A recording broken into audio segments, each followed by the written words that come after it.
Hello, everybody, and welcome to Season 5, Episode 12 of History's Greatest Idiots, the show. Yeah, that's right. Yeah, I wrote it down. I completely forgot it.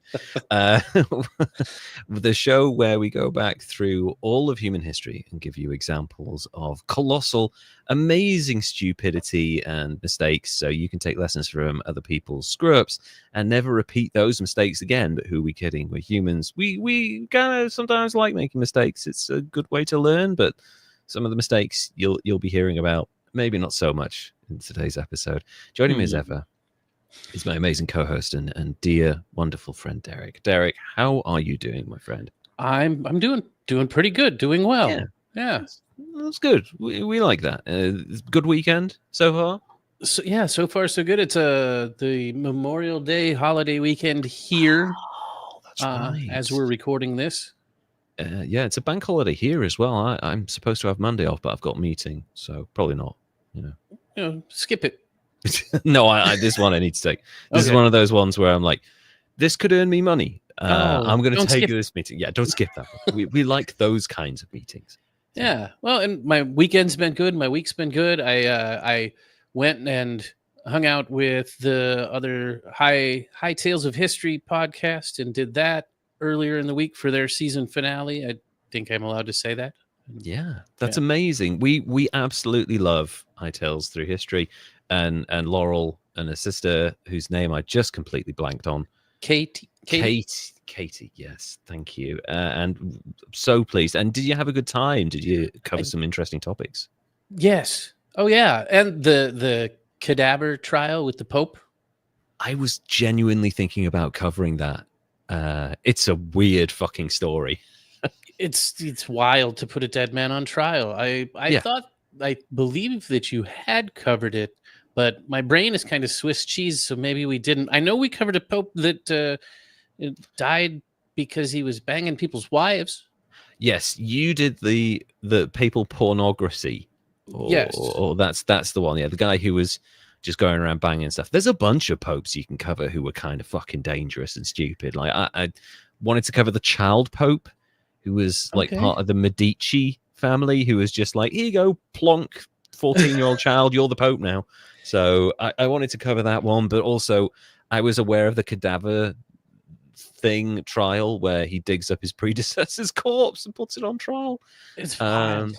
They had the Weekend at Bernie'sm and everything else, and I don't know. I got sidetracked in engaging in the shenanigans of the show and worrying about the hats, the Pope hats. They are important hats, and I wish for, the next Pope, and we're getting closer. One of these days, we're going to get a greaser Pope, and he is just going to have the most beautiful brill creamed pompadour.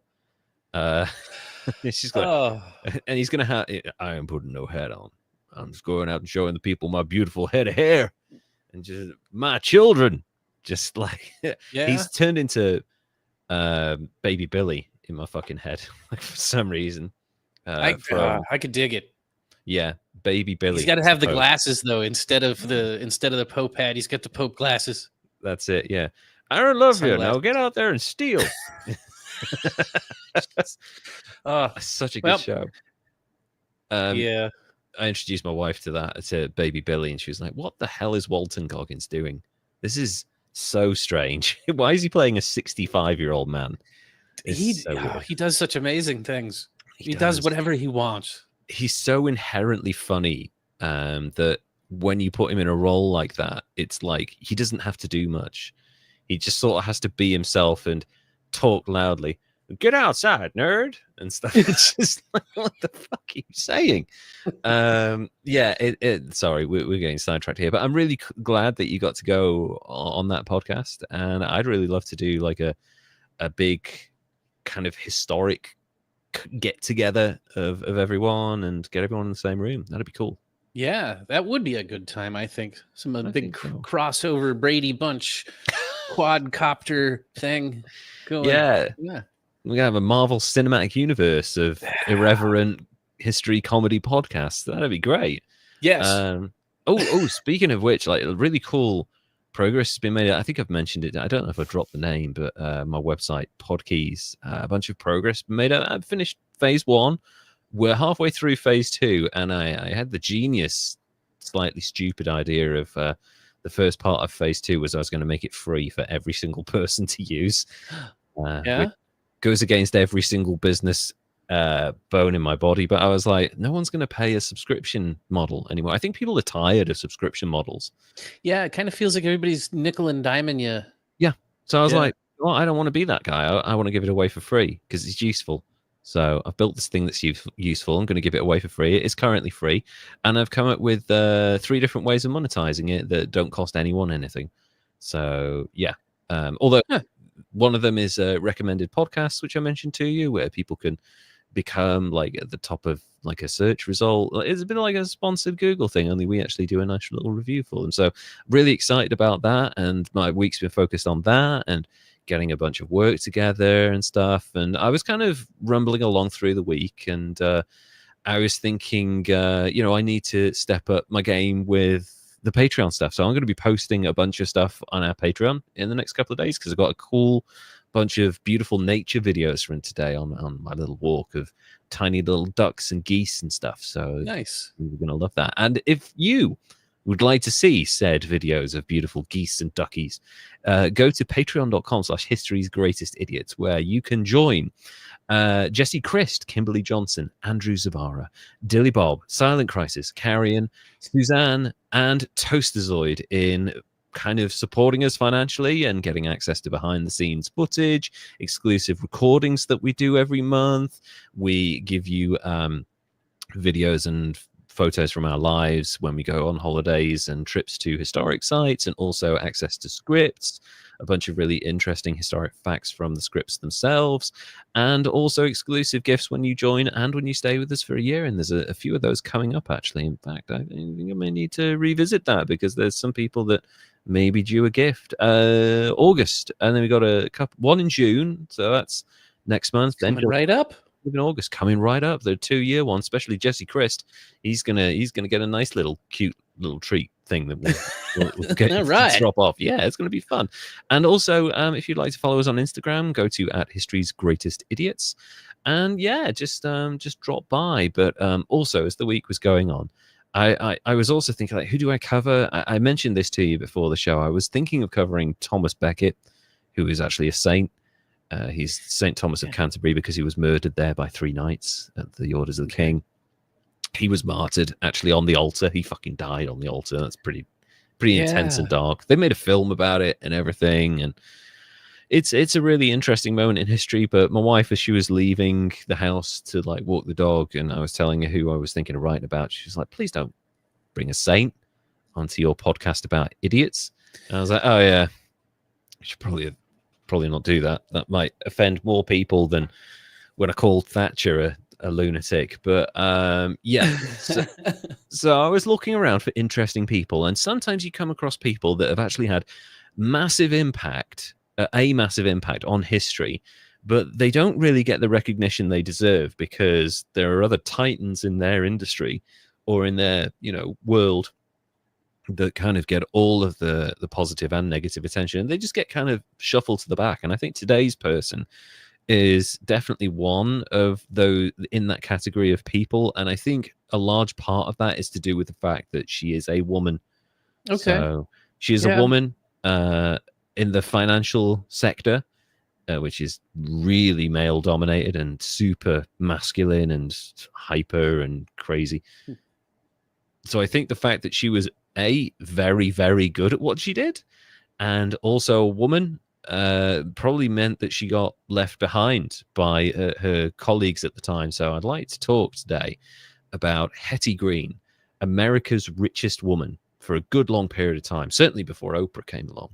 Okay. So, yeah. So she got Oprah money. She got a bit. Oh man, she makes Oprah look like, I don't know, like my bank account. Like that's oh yeah, she had like Elon Musk money back in the day, but she did not live Elon Musk life. By that I mean banging 14 women into pregnancy. Okay, good. Yeah. Not 14 different women, 14 children. Anyway, so Henrietta, Hetty, Howland, Robinson, Green. That's a lot of names. There's a lot of names. She got the Green later on, but she was originally Henrietta Howland Robinson. Was born on the 21st of November, 1834 in New Bedford, Massachusetts. The daughter of Edward Mott Robinson and Abby Howland, the richest whaling family in the city, which at the time, that's a big deal. 1830s, 1820s, right the way through until like the late part of the 19th century. Whale oil is super important for lamps and lights and things like that. So, if and also, you've got ambergris, which is the base for like perfume at this point in time. Okay. In case you didn't know, ambergris. No, I didn't. Ambergris. It's whale bath, basically. Yeah. I think it's the lining of whales' stomachs. And put that on me. Smells divine. Smell like a warm, salty fish. It's not a fish. It's a mammal. Never mind. We'll get into it. Anyway, basically, whale bath was used as the basis for a lot of perfumes, and so it was very precious because obviously it's very difficult to get hold of, whales. Yeah, you got to stick your finger all the way down in that big old mouth. Yeah. Come on. Hurry up. Fucking right in up to the elbow. Man. Yeah. Basically, and that's why perfume, one of the reasons that perfume was as expensive as it was, like certain things throughout history have kind of lost their value a little bit. Like back in the day, grapes or like spices or salt or sugar or something like, it might be really difficult to get hold of. That's why tea in the UK was like seen as like an upper class drink, because like to get the ingredients for tea, you had to know someone who was part of like the East India Company, and like, because that shit cost a lot of money because you're transporting it from, fucking India and other parts of the world, and it's got to get there, and it's hazardous and stuff. It's before the canals, so you had to go around the Cape of Good Hope, and your ship might sink. So, yeah, it's a lot of effort for a warm drink of puddle water, So, and same thing with sugar and things like grapes and saffron, which is still super expensive now compared to like even gold. But back in the day, ambergris is very difficult to get a hold of, so perfume is extremely expensive. Nowadays it's not, they don't use ambergris, they use like much easier to get hold of stuff, so as the base for the perfumes. But also whale oil, really, really useful for lamps and street lights and stuff like that. Okay. So, yeah. Then, of course, someone discovered that you can just light this petroleum stuff on fire, and it bobbles up out of the ground in some places. So, yeah, let's not murder whales quite so much. Anyway, she was part of the richest whaling family in the city. Her family members were Quakers who owned a large whaling fleet and also profited from the China trade. That's the trade in fine China, not, China, not the country that Trump is trying to tariff over and over again. Yeah, not that China. At the age of 2, Green was sent to live with her grandmother, Gideon Howland, which is an awesome fucking name. Yeah, it is. Yeah, it is. That's a hero's name right there. It does sound pretty hero-y. Gideon Howland. Gideon Howland. It's a Dickens character almost. Yeah, it is. It feels like a Graham Greene as well, like a kind of a character that's just the name sounds really rounded. It just sounds perfect. Anyway, yeah, she went to live with Gideon Howland, and her aunt Sylvia, who we'll be hearing a lot about in a minute, becomes a victim.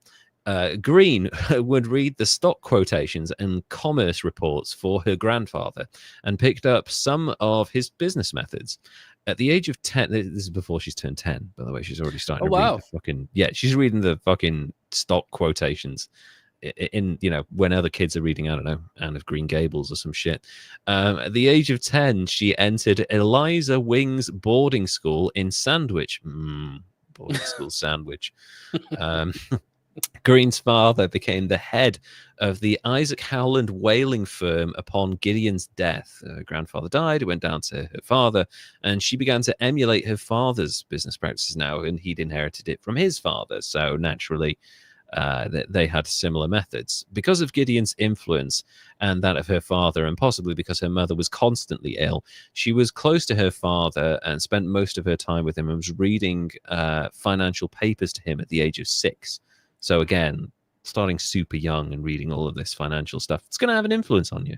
Yeah, you're saying Anna Green Gables. I mean, at 6, most people are like C-spot run. Yeah, basically, yeah, back then. Or everybody poops or whatever it is. I don't know, like something like that.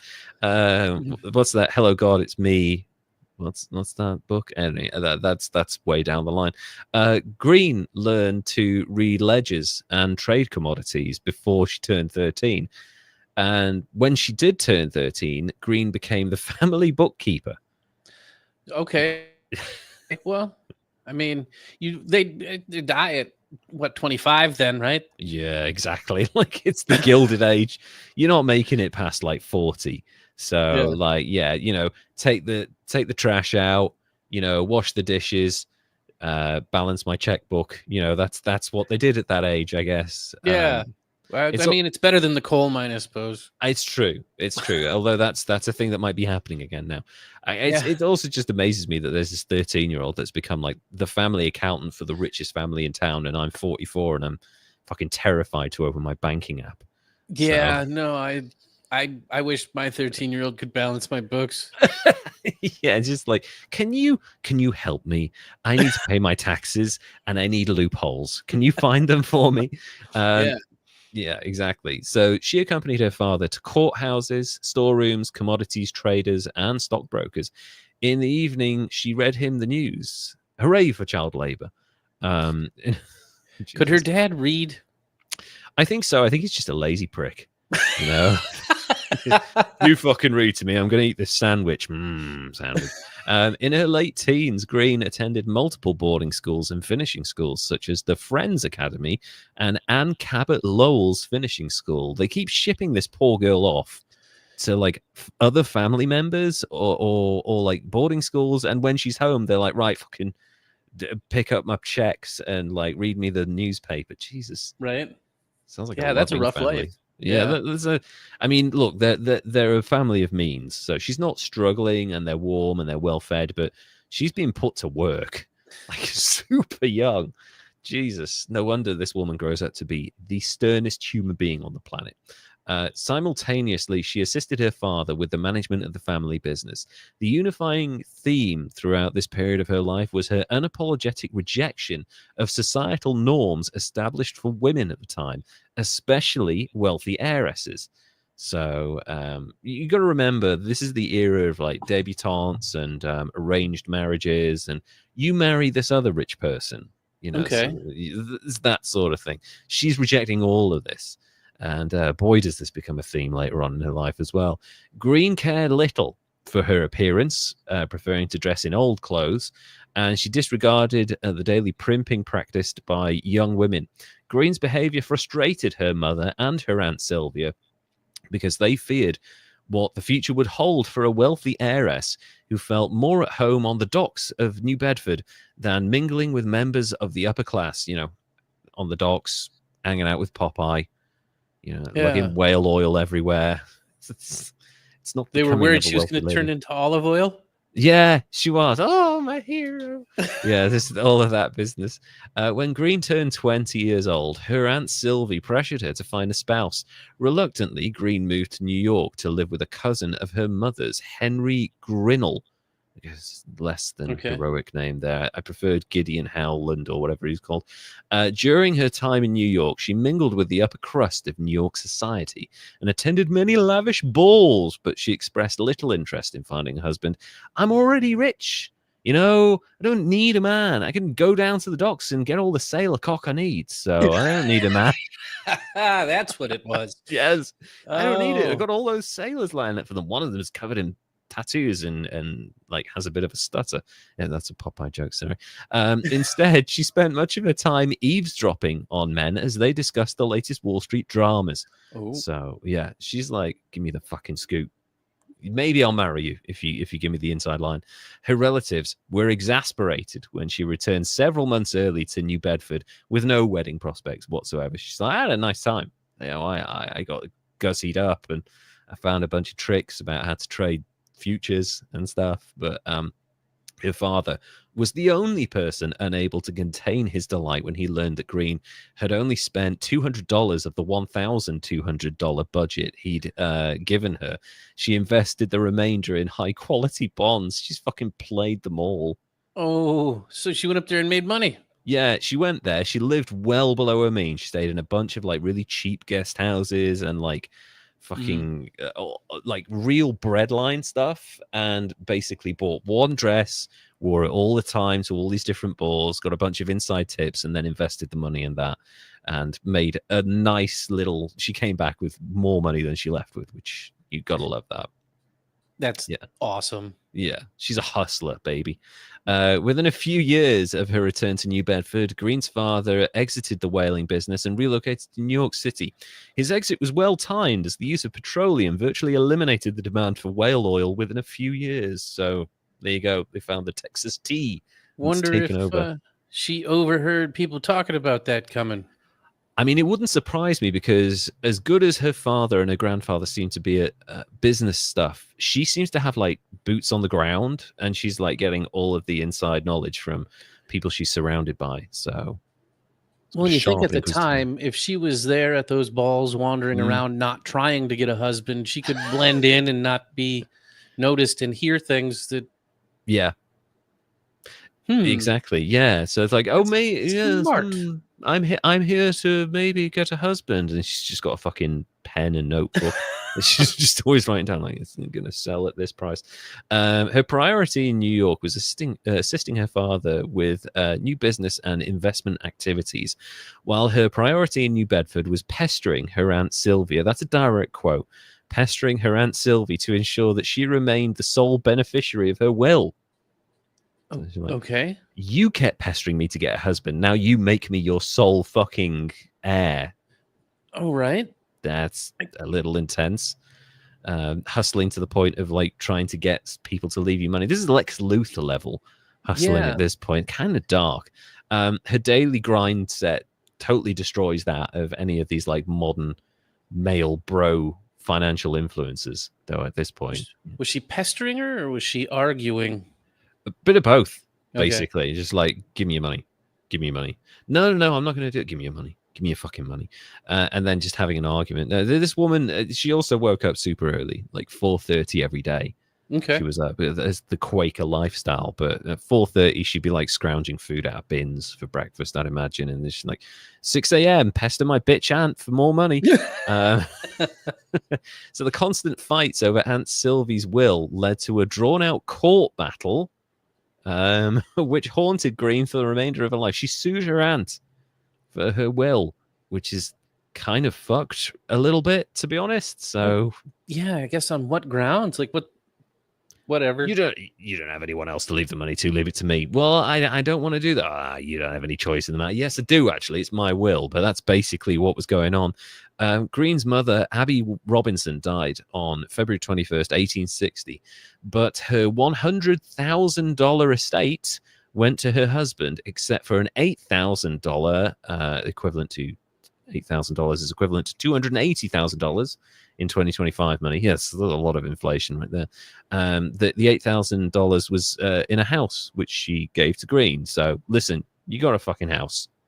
You know, that's pretty good. As far as inheritance go, yes, you know, the wife is always going to leave the money to the husband, but you got a house out of it. So be grateful. You can always do something with that. It's a pretty decent deal. So while residing in New York City, Hetty met her future husband, Edward Henry Green of Vermont, because of course he's of Vermont. That's a good region. By the age of 44, Edward was a partner in Russell Sturges and Company and had become a millionaire in his own right from his own business endeavors in the Far East. So opium and slaves. Or something like that. Yeah, you know, I'm an entrepreneur. I sell opium. Her father encouraged their marriage, but with the clear stipulation that Edward Green would not inherit Hetty's money, because even though this guy's a millionaire in his own right, they have more money at this point. So prenup. Yes. And he specified, the will stated that it was to be free from the debts, control, or interference of any such husband. I swear this guy could see the future, because that is something. He must have seen something in this dude, because down the line, that was a smart move on his part. So with Hetty's inheritance safe, her father encouraged the marriage as he was concerned with his declining health and about Hetty's ability to manage the family business in his absence. He shouldn't have worried. She did absolutely fine. She's already fucking doing it at this point anyway. So she's been your accountant since she was like 12. Right? Yeah. So she knows what she's doing. It seems like, yeah. Yeah, and also like she's kind of saved the business a bunch of money at this point, so I think you're okay, mate. So in May 1865, Hetty and Edward announced their engagement, but soon thereafter, both Hetty's father and her aunt Sylvia died. You know, like the selfish pricks they are, ruining the wedding. You know, just cling on to life for a few more months. Don't make it about you, Jesus. Did she make it into the will? Well, her aunt's will? Okay, we'll find out. Okay. Well, it's a whole mess. Although Hetty was the primary beneficiary of both estates, huge estates as well, most of the assets were placed into a trust entitling Hetty only to the income. So the trust is managing all of the money, and she's just getting the profit skimmed off the top. So it's like sticking $1 million in, like, I'm a millionaire, amazing, but actually the $1 million is stuck into a 3% interest account, and you're just getting 30 grand a year. You know, like that. This is like, okay. Which she was furious about it. Robinson's estate, when he died, was estimated to be $6 million in 1865 money. Get out of here. Shit, yeah. The equivalent of $117,717,423.31 in 2025 money. Oofty, that's a big lottery win. It's a big lottery win, and you ain't getting shit. But the $1 million was placed into a trust that entitled Hetty only to the income. So she got $1 million of 1865 money, which is pretty fucking good money. Yeah, because like what's 100,000 is like 4 mil in today's money, right? Well, yeah. I mean, we said like when she inherited the $8,000 house, that's the equivalent of $280,000 now. So, you know, 1 million. You know, you're looking at like tens of millions of dollars. So she's fine. She don't need the $117 million. Like, if somebody gives you $10 million, if you blow that money before you're dead, there's something wrong with you. Up. Yeah. You know, just live within your means. It's really not that difficult. Anyway, Sylvia Howland had willed half of her $2 million estate to charities and entities in the town of New Bedford. The rest was placed in a trust for Hetty, but once again, without her control over the principal. To be honest with you, I'm glad that these charities inherited like basically the equivalent of $20 million in today's money, because that's, again, you know, we think of $20 million. It's a lot of money, but like professional athletes, actors, you know, some investors make $20 million in a month or something like that. $20 million worth of money back in that day. That's that charity set for life. They have no issues. They can buy and do whatever they need with it and help so many people. So, but right. She wasn't happy. Anyway, enraged is the actual word that was used about her response to this. She believed that she could invest the assets more effectively and at a much lower cost, a claim she would later to prove beyond any shadow of a doubt was true But at the time, she just wanted to get her fucking hands on all of this money, like this $150 million worth of money that's just sat in various different trusts for well, the charities have got their money, but there's still $150 million left over that's been placed in trust, and she's just getting the trickle down fees. And she's like, listen, give me the 150 million, I'll make it into 10 billion. So that's her thought process with this, but that wasn't going to happen. It was written into a will. It's very, very strict, and she's not happy with that. Anyway, her husband was also especially angered by Sylvia's will, and they both initiated a drawn-out court case disputing its legitimacy, the actual will and also the trusts. The executor of Howland's will, Thomas Mandel, rejected Hetty's claim that an appendum to the will granted almost the entire estate to her. Mandel claimed that the appendum that had been tagged onto the will was a forgery, and it was challenged in court. Oh, dear. Oh. We might have tried to forge a little will there. The case, Robinson versus Mandel, remains notable as an early example of the forensic use of mathematics. The case was ultimately decided against Robinson after the court ruled that the addendum and signatures were indeed forgeries. Whoops. So she forged her late father's signature to try and get hold of the $117 million so that she can invest it. And she would have got away with it too if it wasn't for those meddling kids. If it weren't for those meddling mathematicians, she wanted that money so badly that she committed fraud. And, you know, she's, I hate to say this because it's the time it was in. This is the Gilded Age. She's a woman. She's just committed a very serious offense, fraud of a significant amount of money. You'd think that she'd be punished with prison or, you know, anything really. But no, she's rich, so she ain't getting punished. Hetty settled the case out of court, even though she was found guilty, for a small percentage of the estate, approximately $600,000 or 10% of the actual will itself. So $11.7 million, let's call it. That's basically what she settled it for, which was placed, the money that she settled was placed into a new trust for the person who had got it. So she didn't really lose that much, given that the person who won was basically in the same position she was. Like, they couldn't access the money. They could just take off the top. Yeah. Exhausted from lawsuits and concerned about an effort by Hetty's cousins to have her indicted for forgery based on the outcome of the Robinson versus Mandel decision, the couple moved overseas to London, where they lived in the Langham Hotel. So they fled because they definitely did that shit. Yeah. They definitely forged that stuff. And even though they've handed over the money, the rest of it's up for grabs now. So, well, bye-bye. That was a terrible error. That was not a good choice. And again, she's got $1 million at this point in 1865. Wasn't enough to turn it into a whole bunch, though. It was only enough to turn it into a whole bunch, not a whole bunch. Yeah. Good would be great, but amazing would be great. Yeah, it is that sort of thing. Like, we can have an amazing outcome, or we can have an even more amazing outcome. So therefore, I'm going to commit crimes to get the better of the two, which is just calm the fuck down. All right, you've got enough money. Anyway, the Greens departed the US for London soon after their wedding on July the 11th, 1867. I wonder if the cousins were invited. Probably not. Their two children, Edward Howland Robinson Green, called Ned, and Harriet Sylvia Ann Howland Green Wilkes, called Sylvia, were born in London. Ned on August the 23rd, 1868, and Sylvia on the 7th of January, 1871.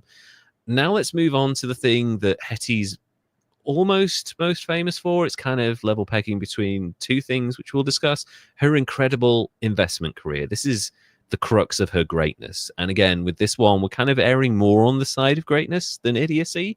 Okay. But there are definitely moments in this woman's life where she made the wrong choices. And we've just seen one where she's basically had to flee the country, and she's argued her aunt to death and taken her to court to try and get her will, which is kind of fucked up. Yeah. But let's talk about the stuff that she is really, really good at. And I mean better than anyone on the planet at investing.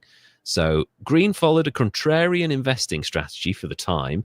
In her words, I buy when things are low and nobody wants them. I keep them until they go up, and people are crazy to get them. That is, I believe, the secret of all successful businesses. So she bought low and she sold high. Okay, Warren Buffett. Yeah, she is Warren Buffett, like way before Warren Buffett. She's. Are they related? I mean, he could be her descendant, given how he's not. We'll find out how thrifty this lady is in a time. But Warren Buffett isn't what you would call extravagant, I would say. Maybe he studied what she did. I genuinely think he did. If you look at how successful she was in the investment she made, she is definitely a prototype for safe, moderate investment strategies, which did not exist at the time. Hence why the early part of the 20th century is just littered with financial disasters, because people were speculating everywhere, and it's never a good idea. So people like to gamble. People do like to gamble, especially when they think they know they're right. Yeah, which investment bankers seem to do, even though they regularly prove that they aren't right. They know sometimes less than normal people in society. Green invested the interest from her father's trust fund, the only stuff she could really get her hands on, once again investing, as her father had done, in Civil War bonds, which paid a high yield in gold, augmented by railroad stocks. Okay. So it's like the ultimate 19th century investment strategy from here. I'm transitioning out of whale oil into gold and railroads. So yeah. Do you want to invest in dynamite as well, and like poker games? This is just like everything 19th century that she can get her hands on. I wonder what the meme stock back then was. It was probably automobiles. It's like there's these funny things appearing on the streets, and they cough up a load of shit. And yeah, let's invest in this guy Ford. He seems when is hilarious. This again? This is let me go back. So they're in London 1867 after their wedding. Yes, it's late 1860s. It's like 1871. I think we can go with here as a safe date. So the transition out of whale oil and got into gold and railroads. So obviously railroads are expanding out west. You know, the Oregon Trail's opening up. Everyone's dynamiting the shit out of mountains to get through them. It's a whole thing. So probably a wise investment. Also, Civil War bonds. You're trying to rebuild the nation, and the greenbacks are backed by gold. So yeah, smart investment. You're buying gold without buying gold prices. Makes sense. Okay, yeah, I'm just trying to figure out when the Civil War bonds were and what they were.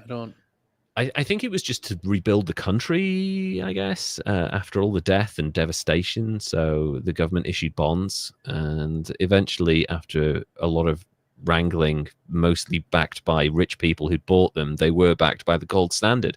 So you were paying a tenth of what gold was worth for something that was the value of gold. So, yeah, it's just a very smart way of raising money when you need it after the country's been devastated. Her annual profits during her first year alone, when she's not really got access to much money in London, amounted to $1.25 million.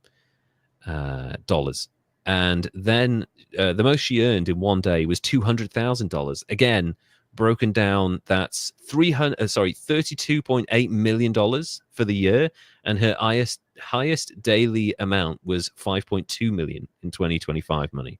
Okay, good grief. Yeah, she's done well in a year. 32 million and 5 million in a day. That's pretty good investing right there, and that's like taking like the slow trickle of income that she's getting off this huge estate and just pouring it straight back into the market. So again, when she said I can take this money and turn it into something amazing, she was right. She just obviously, yeah, exactly. Although it's always going to be there, but she could have turned that 117 million into billions, and she goes on to prove that right. Green went on to say, I believe in getting in at the bottom and out on top. I like to buy railroad stocks and mortgage bonds. When I see a good thing going cheap because nobody wants it, I buy a lot of it and tuck it away. So she's buying the penny stocks and then making it look really attractive. It's the opposite of the Wolf of Wall Street. She's actually buying stuff that's good that no one sees value in. It's kind of moneyballing it. Okay. And she's notorious, and this is something we'll see later on.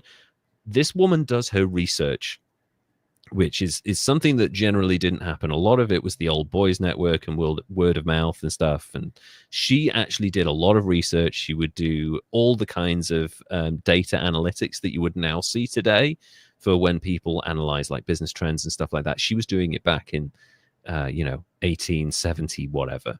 So kind of It's a lot harder to do without a computer and apps and shit.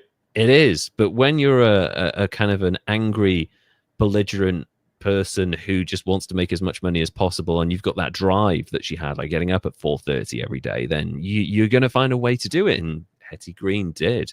Well, and she's been crunching numbers and doing books since she's 13, so I mean, I guess it's in that wheelhouse. She knows how to do the research and spot trends, and she did it, and she made it happen. So this is going really well for her.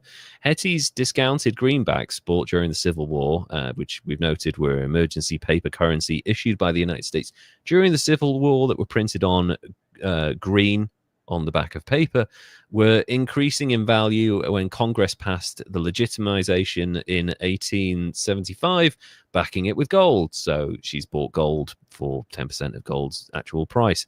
As Hetty said of her investing philosophy, before deciding on investment, I seek out every kind of information about it. So there you go. She's doing the legwork and the research. When the Green family returned to the United States in 1873 in October, when the heat had died down from the forgery thing, Edward suffered a bunch of losses on Wall Street. So, he kind of screwed the pooch a little bit. Wasn't listening to his wife, huh?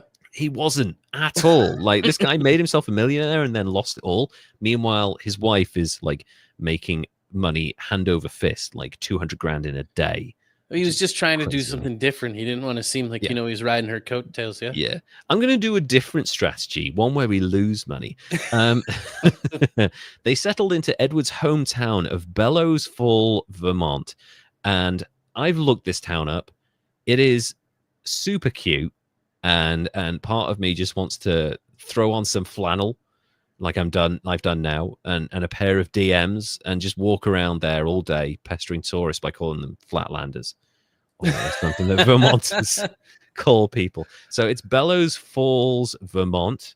If you ever get a chance to Google that, which I recommend you do, it's like the typical beautiful American small town. You got a waterfalls there and obviously a river and stuff like that. But also it's just cute, chocolate boxy kind of town, very traditional buildings. And yeah, it's Vermont.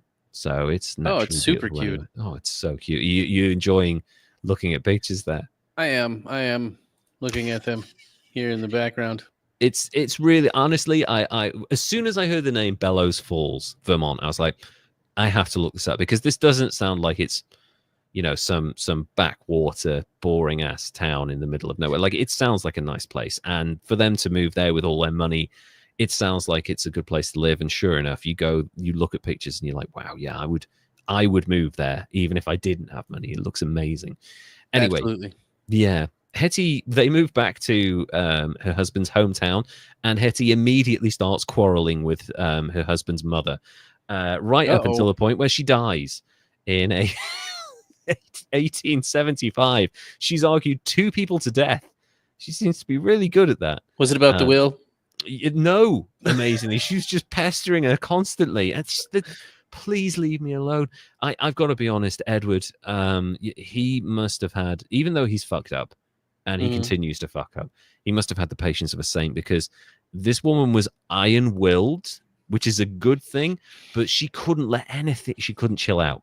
She couldn't just, like, her home life was frantically focused on making money all of the time and saving money and stuff. They couldn't just enjoy stuff. So she's like this constant driven ball of energy focused on saving and making money. And like, it's a difficult environment for someone to be around like that. She is also, we do find out, she is a bit like George Michael was, actually, when we found out after his death. She's a secret philanthropist. She isn't like Guggenheim or Rockefeller, where she's like, I'm going to have a museum named after me, or I'm going to have an art gallery named after me. She's literally giving tens of thousands of dollars away every month to charities, but she's doing it on the sly. Okay, so, just all quiet and helpful. Yeah, because she's a Quaker. She doesn't believe in self-promotion. She just wants to do her thing successfully and help the people she can. She's also apparently a really good nurse. Like when people fall ill, she stops what she's doing to look after them. So yeah, she's like really caring in that way, but also like super driven to the point of it being like kind of antagonistic to people around her. It's like, do what I want. I know I'm right. Yeah, but I don't want to do that. No, do what I want, or I'm going to pester you until you fucking drop dead. Well, So, I mean, everybody's got a choice. They do. They can say no and then be pestered to death. But she seems to know what she's doing and what she's talking about. So just listen and you'll be rich and not dead. Exactly. Like at this point, I don't think I can argue with her.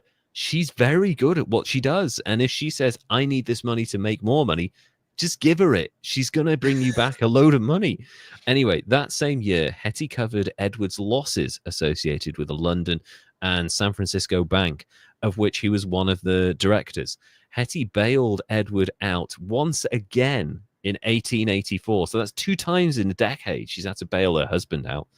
This motherfucker is bad with money.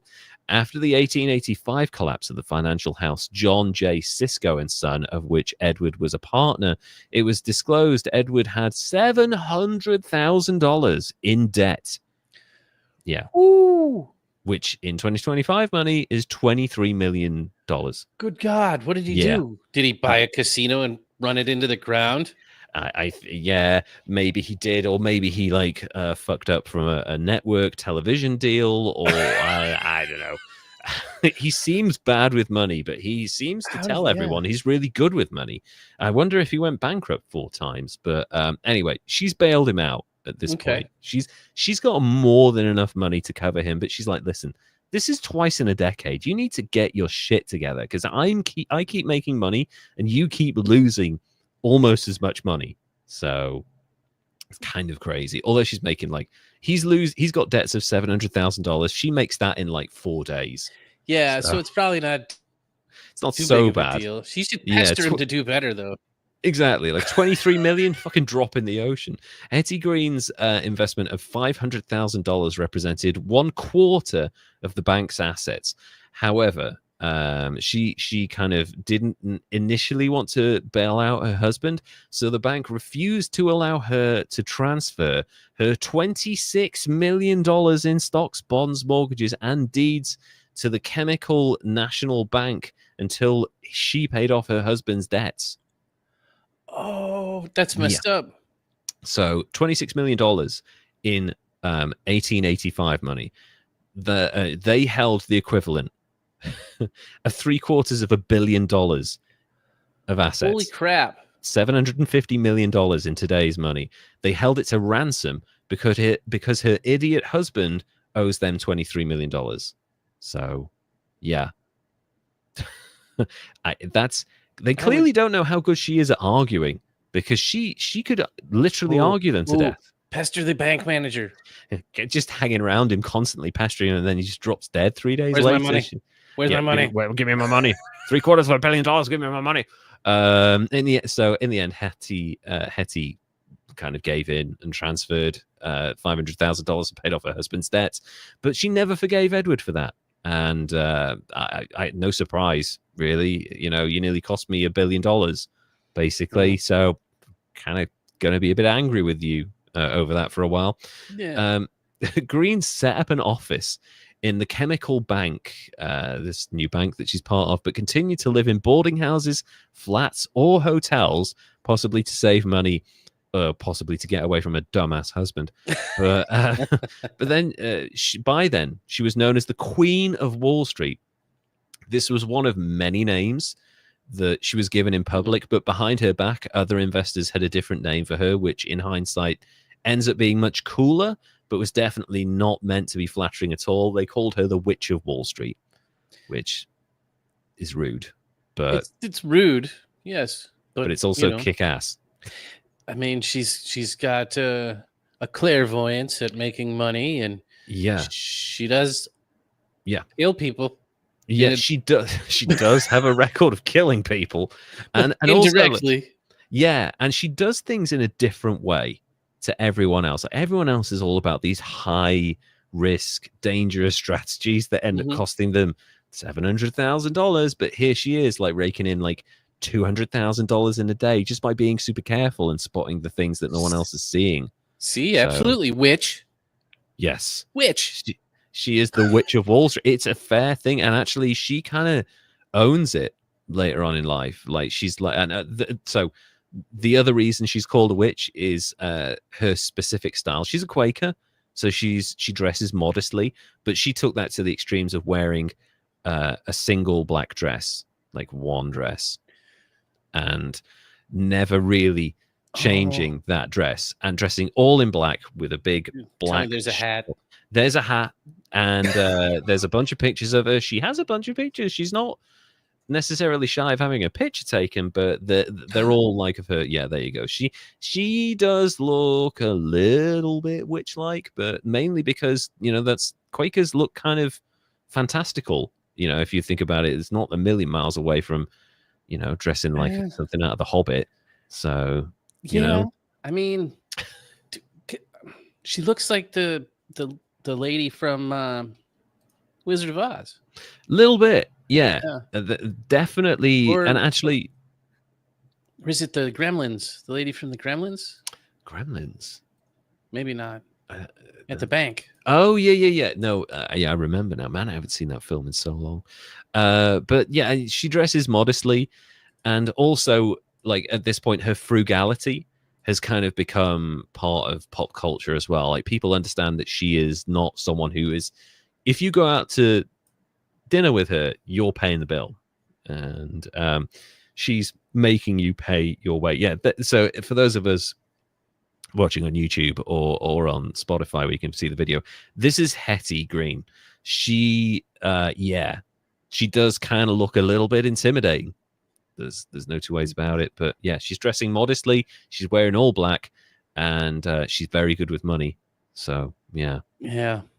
It's an intense look, and that's why you don't fuck with someone who dresses like that. There's something else going on there that you don't know about, and best not find out.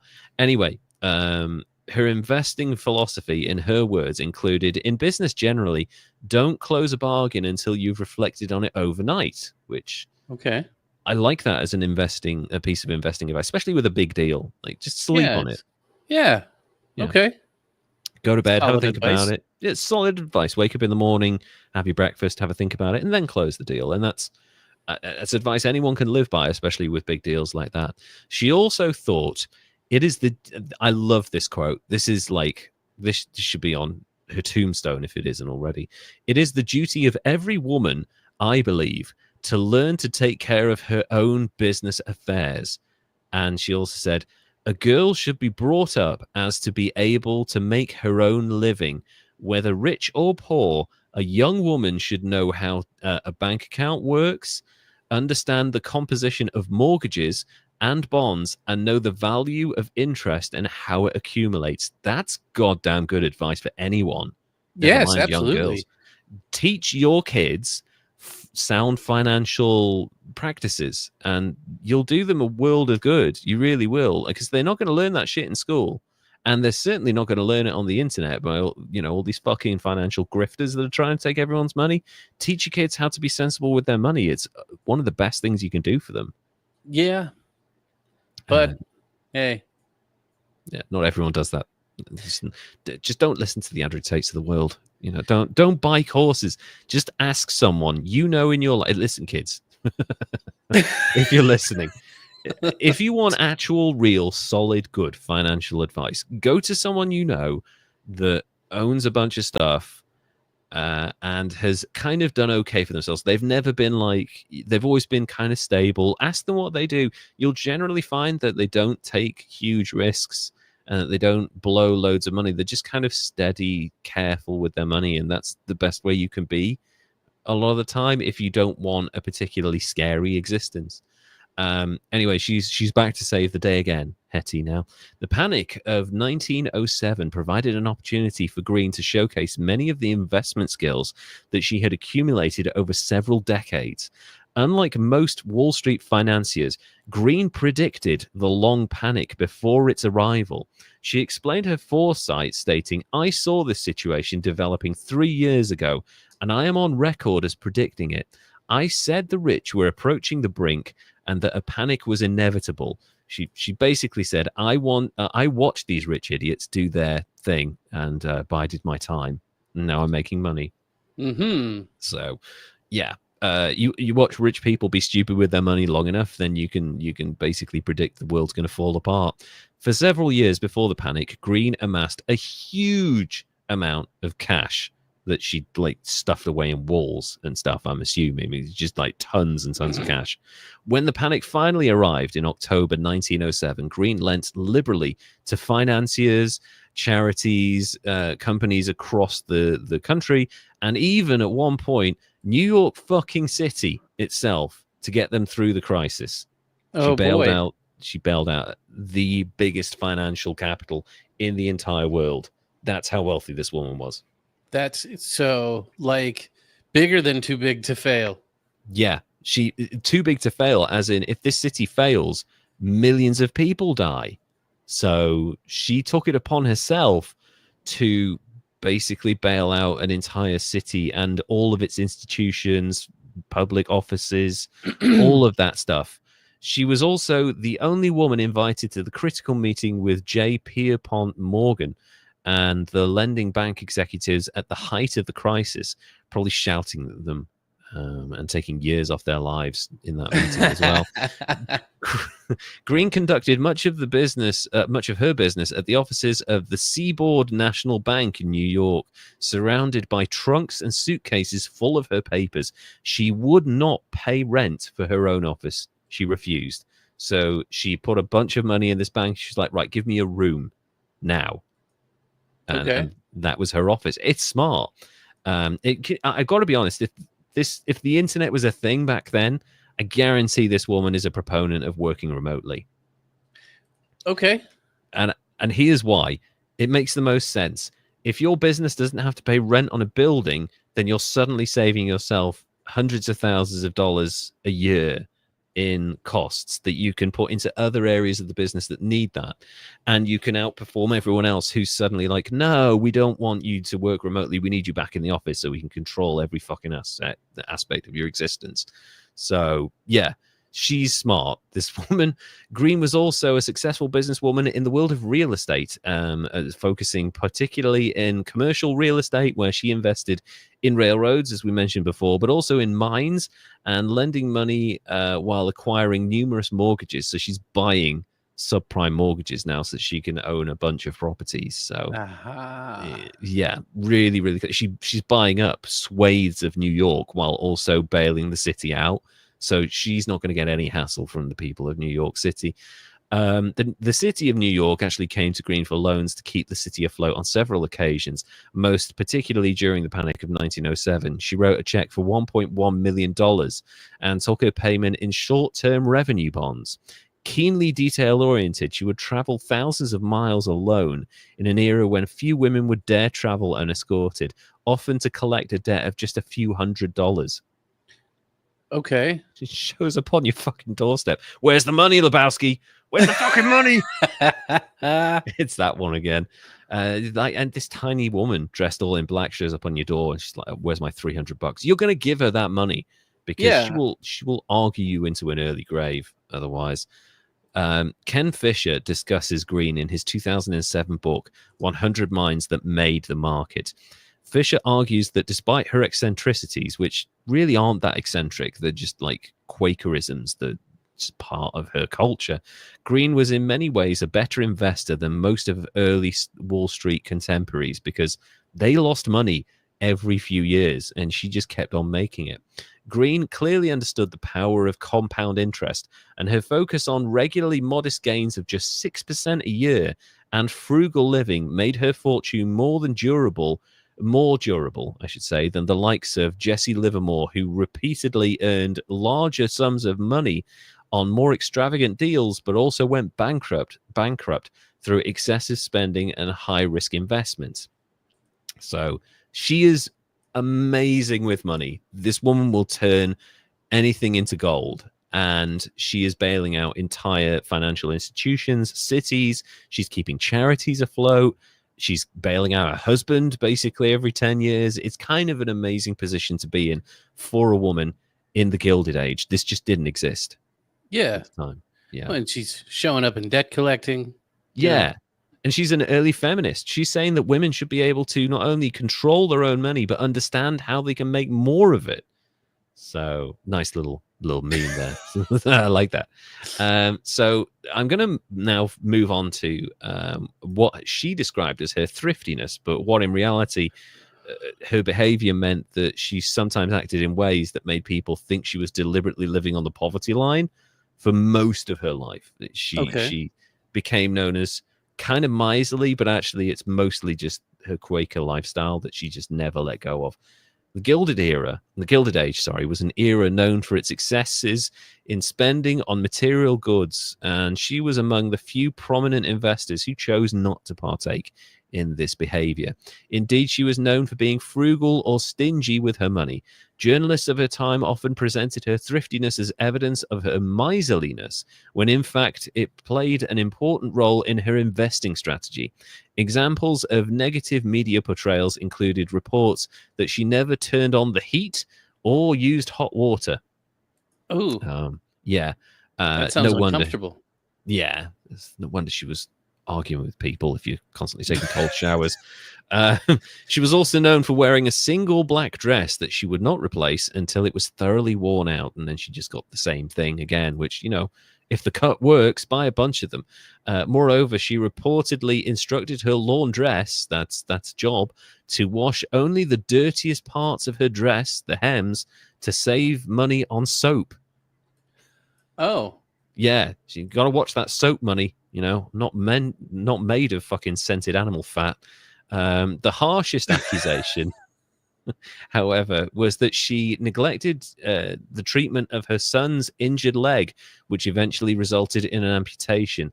However, it's not true. It's not true. They made that up. Her son did have his leg amputated, but evidence cited was her refusal to pay for a visit to a single physician. However, there is substantial evidence that she actually put great expense and effort into treating her son, including visits to multiple specialists. She just didn't want to see this one guy. She went to multiple specialists and she temporarily relocated her residence so that she could care for her son. So it sounds like, yeah, she did everything she could and understood would work for her son. But because she didn't want to see this one doctor, people took that and spun it into she doesn't care about her son, and therefore his leg had to be amputated. It sounds a bit like you used to hear stories of Catherine the Great, who they were like, oh, Catherine the Great, she loves cock. You know, she fucked a horse. She died because horse fucked her to death. None of that's true. She was just a really powerful woman that, yeah, she had sex with people she enjoyed and she owned that. But they took that to mean oh, she's just drowning in cock all the time. She's around it, but that's not the case. So, yeah.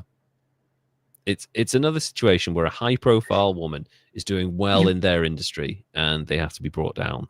Feel like maybe that it was that doctor's PR thing about people stopped wanting to go to him because she wouldn't go to him, and he's like, no, she just wouldn't go to any doctor. Yeah, she just wanted her son to lose a leg to teach him a lesson. No, she's cheap. That's what it was. She's cheap.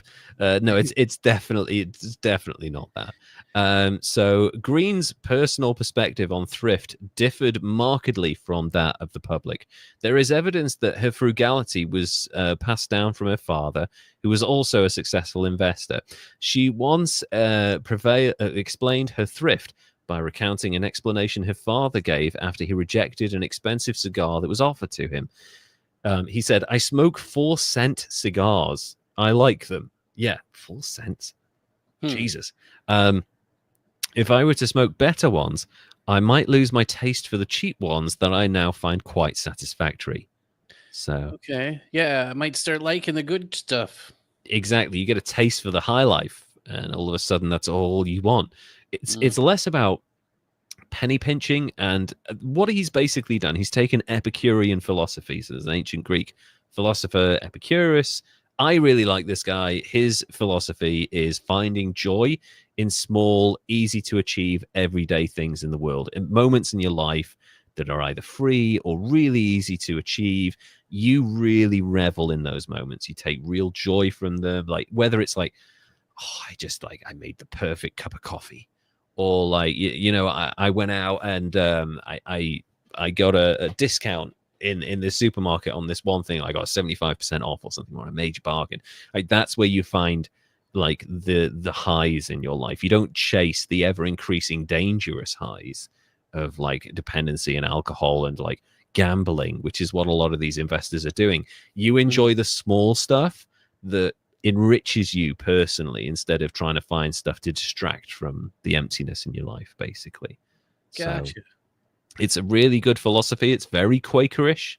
And Epicurus as well. I hate to point this out. He was so successful in his philosophy that you should live within your means, but also the joy in your life can be found in everyday things. That he set up these kind of settlements, I guess they were communes, where basically people lived with their friends, and that's all they did. They would they would marry people, but they'd also move in with their friends, and they'd live in these societies, and they lived happily.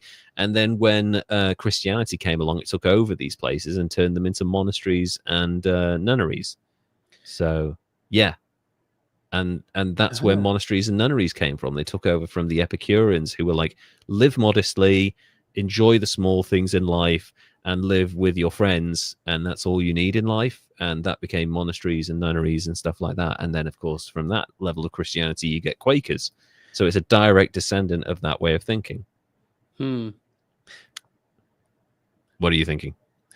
I was just, but nunneries and monasteries and stuff, they were just like, weren't they just guys and then girls separated? Like there was no. Yeah, they took it to the extreme. Yeah. They were like, okay, we can have all the fun of living with friends, but yeah, you can't have sex.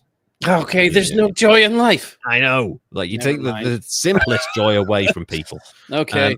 Also, some of you don't even get to talk anymore. Oh, God. Really fucked up. And also gruel for dinner. That's fine. That's that. No, Epicurus like cheeses, so just enjoy it.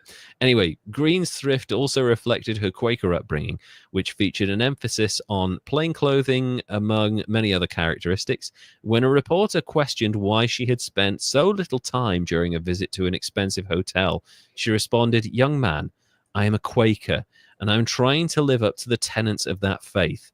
That is why I dress plainly and live quietly. No other kind of life would please me." Okay. This is what she wants. Leave her the fuck alone. Also, get him, Hetty. You might drop dead. Finally, Green's thrift was essential to her investment strategy, as it enabled her to buy assets confidently amidst financial panics, because it prepared her to live on minimal expenses. So she knew that she could get by and make money, because if she needed to, she could basically barely survive and be totally fine with it. She's the John Rambo of finance. So, yeah, fuck with this woman and she will go off grid and she will hunt you down one deal at a time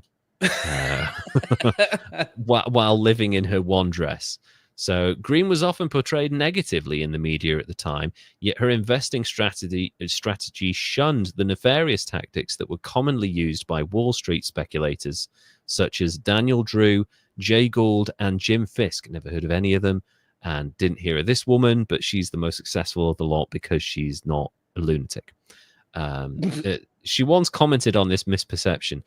"It has turned out that my life is written for me down in Wall Street by people who, I assume, do not care to know one iota of the real Hetty Green. I am in earnest, therefore they picture me as heartless. I go my own way. I take no partners, risk nobody else's fortune. Therefore I am Madame Ishmael, set against every man." And she beat them all as well. So because she doesn't risk anyone else's money, she's dangerous. She's an idiot. She's a lunatic. But actually, no, she's just risking her own money, you know?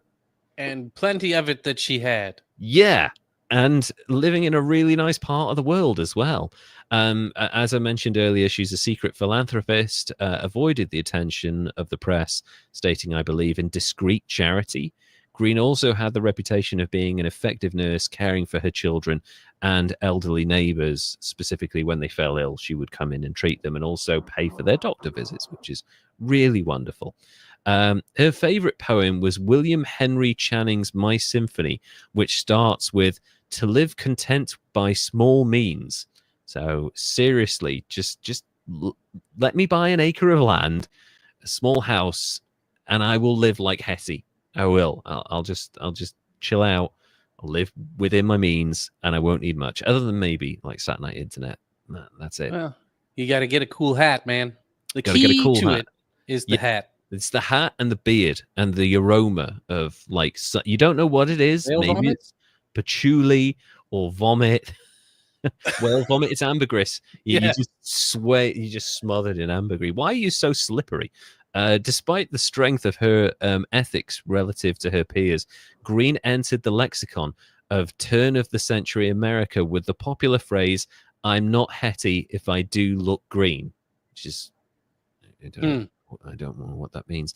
O. Henry used this phrase in his 1890s story, The Skylight Room, in which a young woman negotiated the rent on a room in a rooming house owned by an imperious old woman. Wishes to make it clear she is neither as rich as she appears nor as naive. So she's a strong woman. This is to be laughed at by O. Henry. Anyway. The candy bar? Yes. Man, that's made me very hungry now. As a young man, Hetty's son, Ned Green, moved away from his mother to manage the family's properties in Chicago and later Texas because they've just got all of these, financial, they've got mines, they've got houses, and she's just made a bunch of wise investments and she's bringing her son into the business. And it's actually a really good way of, kind of how she learned the ropes from her father and her grandfather by like reading the Times and reading the newspapers and understanding that. She's giving him like small businesses to manage, and it's teaching him about like financial prudency and being careful with your investments and stuff. And it's turning out really great. But Green's daughter Sylvia, on the other hand, lived with her mother until her 30s. Green disapproved of all of her daughter's suitors, suspecting that they were after her fortune. So, like father, like daughter with that one. In middle age, Ned Green moved back to New York. His mother actually lived with him for the final months of her life. Sylvia finally married Matthew Astor Wilkes on February 23rd, 1909. After a 2-year courtship, a minor heir to the Astor fortune, Wilkes entered the marriage with $2 million of his own money, enough to assure Green that he was not a gold digger. Oh, you've got the equivalent of $50 million? Yeah, you're probably not after the money. No, despite this, she compelled him to sign a prenup, waiving his rights to inherit Sylvie's fortune. It's just like she is her dad, through and through. Yeah. So, you are not getting any of this money. This is inherited, and I'm going to keep all of it. When her grown children left home, Green moved repeatedly among small apartments in Brooklyn Heights and after 1898 in Hoboken, New Jersey, mainly to avoid New York's property tax. Though she did loan money to the city at reasonable rates, she was unwilling to pay their ridiculous property taxes, which is just hilarious. Like, I'll bail you out, but I am not paying your taxes. Yeah, I'll loan you the money. And I will not pay you anything in return. She then regularly commuted to her makeshift office in the Chemical Bank, which is on Broadway. But by 1905, Green was New York's largest lender. So she is, for basically 10 years, she's lending the city $1 million whenever they need it, which is crazy. I mean, it's fine. She's making that a week at this point. So right. But still, to loan the money rather than pay your property taxes. But I mean, she's not living there. She's not. No, she's in Hoboken. Aha. She's happy there. She's probably living under a cardboard box there or something. Unsubstantiated rumors claim that she ate only oatmeal, eggs, and onions, unheated, so she didn't need to increase her fuel bill. I would say that's unfair, but it sounds like the kind of thing she'd do. And it also doesn't sound like such an elaborate lie. So I would imagine that like eggs and onions and oatmeal, I mean, Quaker oats, right? So Yeah. I can imagine oatmeal is probably part of her diet, and boiled eggs for lunch, you're on the go at the time, it probably would be the kind of thing she'd take with her. Yeah. I think when I was scrolling through looking for pictures, it said something about graham crackers too. Was that a thing back then? Yeah, I guess it would have been. Yeah, poor old Graham. Only named after the crackers. But yeah, graham crackers, onions, eggs, oatmeal. This all sounds like the kind of thing that, a very basic, hard diet, no frills, no spices or seasoning or anything like that. Nothing, no major lunches out. She's just taking a lot of very basic foods with her, and that's fine. In her old age, Green developed a hernia, but refused to have an operation, preferring to use a stick to press down the swelling. I just poke it back in with a stick. Poke it back in with a stick. She probably pointed it at people while shouting at them as well. She eventually moved her office to the National Park Bank when she when she discovered in her own mind, she dreamt this up, that the chemical bank was poisoning her. A fear that she'd had most of her life. I doubt that. She's basically propping the entire bank up with her money at this point. Mm-hmm. So she's like, "You're poisoning me." Like, how? How are we poisoning you, Hetty? You bring your own eggs. We're not poisoning you. So on the 3rd of July, 1916, Green passed away at the age of 81, which is a very good age for 1916. Yeah, that's a long life. She's born in like the 1830s when whale oil is a thing, and she dies in the middle of the fucking First World War.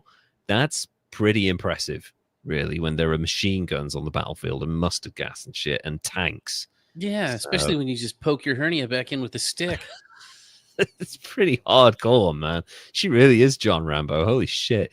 According to her long-standing world's greatest miser entry in the Guinness Book of World Records, this is the greatest or stupidest death, either way. You remember in the first episode where you covered the guy who ate himself to death, the fucking Swedish king? Yes, yeah. Yeah. This death, and we've had a few people that have had stupid deaths, the Civil War general that shoved his head right above the line of fire and just immediately got his fucking head blown off. We've had some dumb deaths. This is up there. According to the Guinness Book of World Records, she died of apoplexy. Yeah, that's the thing you could die of back then. So it's basically going so... I want to say you get so angry you drop dead. So... She died of apoplexy after arguing with a maid over the virtues of skimmed milk.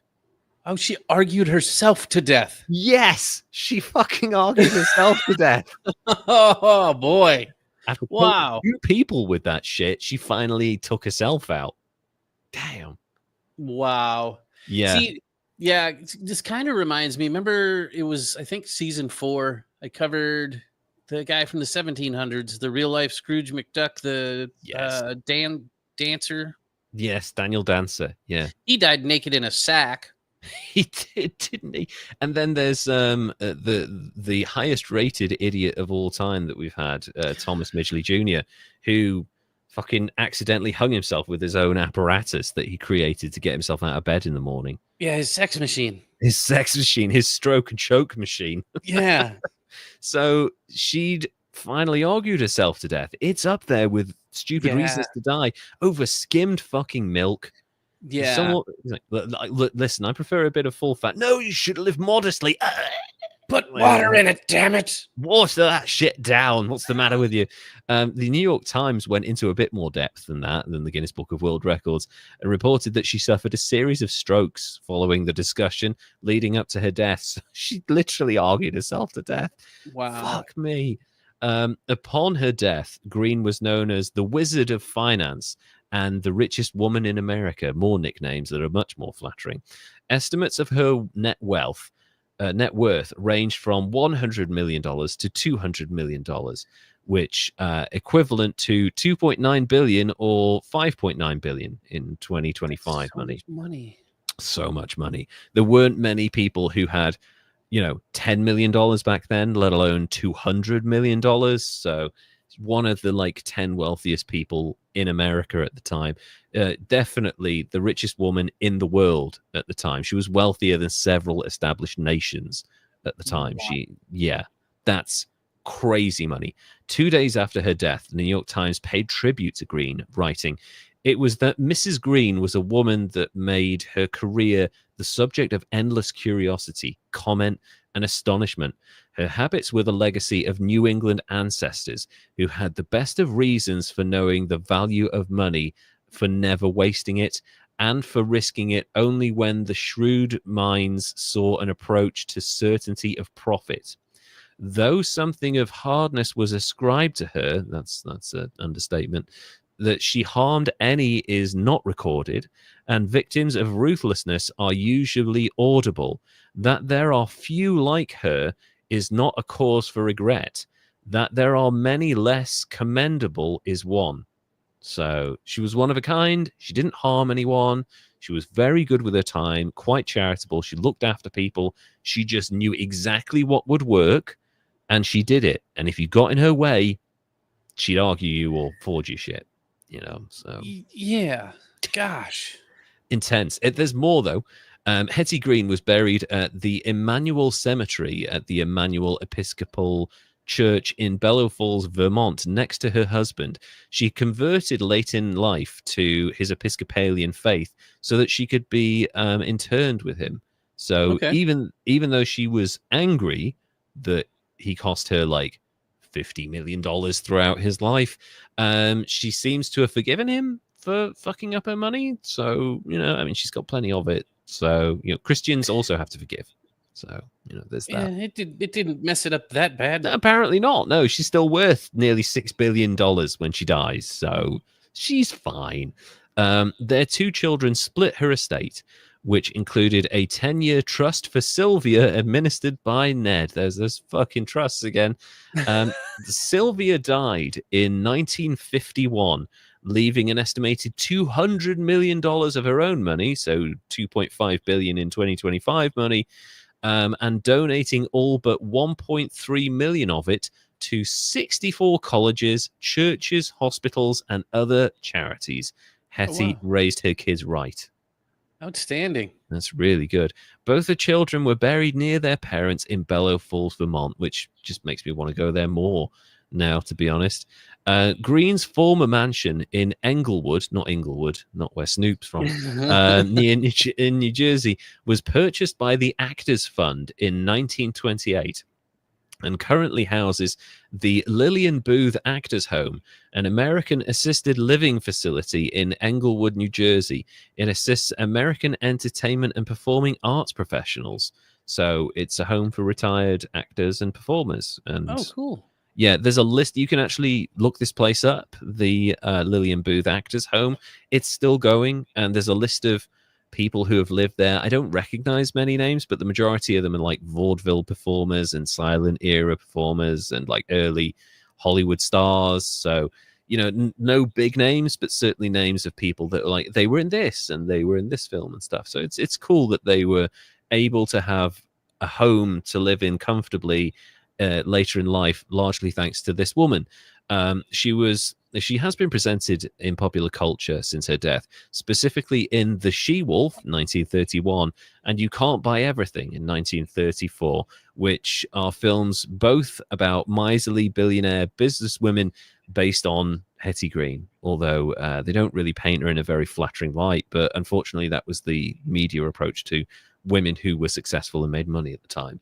So that's Hetty Green, a woman who made billions of dollars by knowing exactly what she was doing, being incredibly thrift with her money. She wouldn't spend anything at all that she didn't think was necessary, and being so single-minded that she would argue people to the point of basically exhaustion and then death, including herself.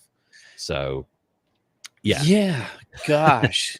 Really interesting. And again, I had never heard of this woman before. I hadn't either. No. And really interesting. It looks like her family line ended with her kids, huh? I don't know. I didn't look too much into it. I don't know if Sylvia or Ned had any kids. They may well have done, but, you know, listen, Sylvia left her family $1.3 or $1.4 million in 1951. So that's still a shitload of money. You're probably talking like 10, 12 million in today's money, I would imagine, at least. So you'll should be enough to figure something out, yeah. Yeah, you start up your own little business, and also you live comfortably for the rest of your life, and then you pass that on to your kids. So, you know, you're not inheriting, you know, 2.5 billion. But then again, this part of Vermont now has a bunch of colleges, churches, hospitals, bunch of charities that are basically set for life as a result of your mother, your grandmother, all of that. So I'd imagine that even though Sylvie died in 1951, her descendants are probably still alive and still doing okay with that money. So yeah, Hetty Green did well, and she helped a bunch of charities, and that part of America, New York City especially, is far better off for her existence than it would be if she'd never gotten into finance at such a young age. Right. It's just an interesting thing to think that she had so much money and did so much investing and left so much money behind to her kids and her family.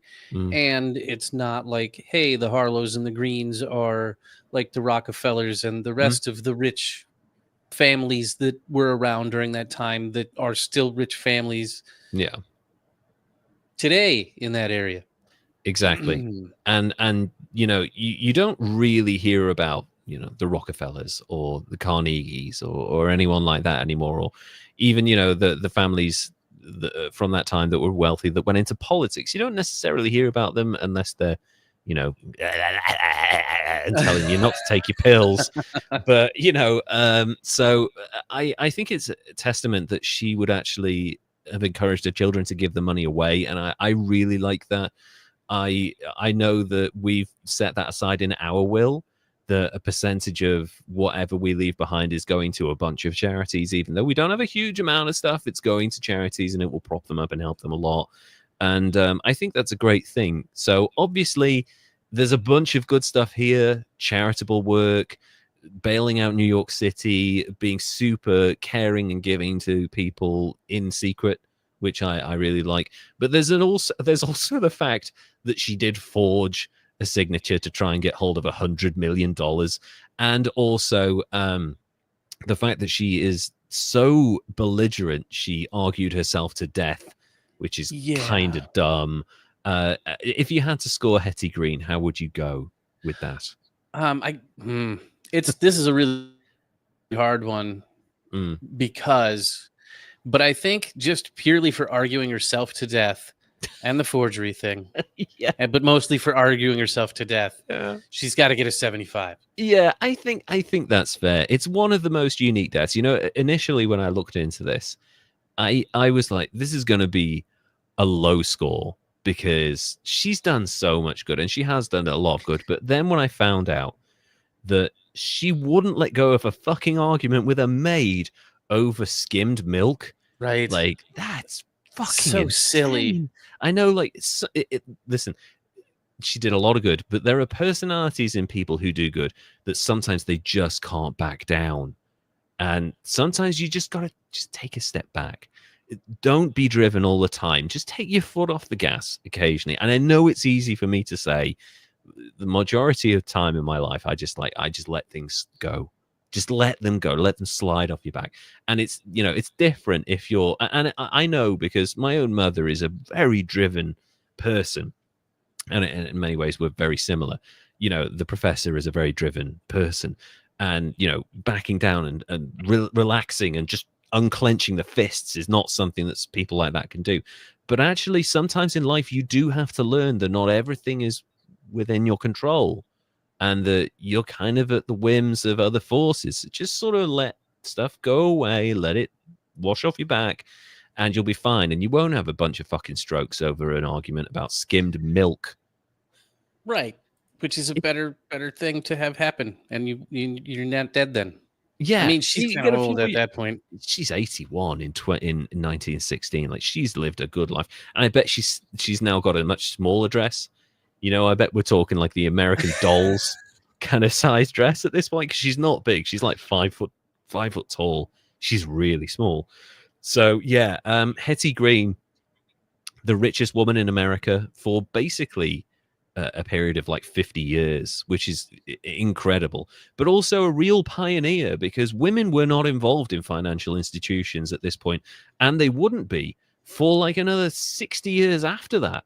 Women are not working in Wall Street, very much in the 1930s, 40s, 50s, and 60s. It's only like the 70s, 80s when barriers start to break down slowly. You know, this woman was one of a kind for her Yeah, time. well, this is still during the times, like, gosh, wasn't it all She the couldn't even way? vote. Yeah, it was like before voting. They like, how did she have all of this money when they couldn't have their own bank accounts and stuff? Oh, she's well, because pestering, because she just like yeah, and also like I hate to say this, and this is another example of why she kind of gets a slightly higher score. She came from money. You know, if she had been poor, then there's no way she's getting the assistance she gets from people in financial institutions. But because she is worth $117 million, you know, she's getting all the help she can to set up whatever she needs to make money. Whereas if like a woman from a very poor background comes up and says, listen, I've got like $100, but I know exactly how to invest it and turn it into $10,000. I would say the majority of banking institutions back then would have been like, how did you even get through the door? You're not a man. You Right. know, like, so because she's from an incredibly successful family and has a huge amount of assets, she has leverage enough to be able to say, I'm going to do this, and you either come along with me for the ride or you get the fuck out of my way. And she did that. And great. And she's also championing, you know, women having more autonomy over their finances and understanding the markets and how to invest and how to save money and how to do it in a way that is frugal and careful and calculated, as opposed to the men around her who are losing tens of thousands and millions of dollars, you know. And she's a champion for that cause, but at the same time, she was so desperate to get her hands on this money that she was willing to commit massive fraud, which I think talks to the fact that maybe she was so rich that she didn't understand the consequences of her actions. She's just like, I can do whatever I want. I am rich. And as a result of that, she was like, okay, yeah, I've broken the law. Okay, here's 600 grand, you know? Yeah. Could you imagine someone in today's world breaking the law and not getting any consequences, and as a result going on to be even more successful in the future? That doesn't ever happen. That wouldn't happen in the 21st century. Are we kidding? Anyway, so that's Hetty Green, an incredibly early pioneer, genuinely a feminist, but in not in a sense of empowering women in a specific way to get the vote and stuff. I mean, there's no specific records in the research I did about that, but in empowering them in ways to have autonomy over their own financial well-being, basically, which we love. Everyone should have control over their own finances. Look at the shit that Britney Spears had to go through to get hold of her own fucking money, and that's only in the last 5 years, for Christ's sake. That's crazy. So it's still happening now. Conservatorships are a thing. So I love that about her, but yeah, the forgery thing, fucking arguing yourself to death, not so great, but a really interesting person all the same. Hetty Green, the richest woman in America for a very, very long time. That's our show for this week. I had a lot of fun researching this because I learned a lot. You know, we talk about the Warren Buffett. You mentioned that earlier, the buy low, sell high strategy. She kind of originated that, really. Yeah, well, that sounds like exactly what she said. Yeah, that's literally what she said, only she was even more elaborate with it. She was like, I like people to get excited about it, and then I sell it to them, which to me sounds like she had an understanding of marketing as well. She's like, I buy this unfashionable thing that's not worth much, and then I wait and wait and wait, and suddenly when people pay attention to it, I'm like, hey, I got a bunch of that stuff that you're really excited about. Do you want it? Pay me 10 times what I originally bought it for. So it's really smart. You know, she's kind of the fidget spinners person who got rid of it before it became unpopular. Oops. Yeah, that didn't last. So Sylvie, not Sylvie, Hetty gets a 75. I think that's a fair rating. That's our show for this week. If you would like to get more behind the scenes footage and access to stuff that we record, that includes a lot of very interesting people, we talk hours and hours in Patreon exclusive recording. So if you go to patreon.com/history's greatest idiots, you'll get access to all of that, plus a bunch of behind the scenes stuff from our lives, from social media that we don't necessarily put online, and scripts and annual gifts, and also a gift when you join. You can get all of that. And also we're available on Instagram at history's greatest idiots. That's us done for this week. We will see you all again very, very soon. Until next time, Derek, would you like to say goodbye? Goodbye, everybody. we'll see you all again very soon.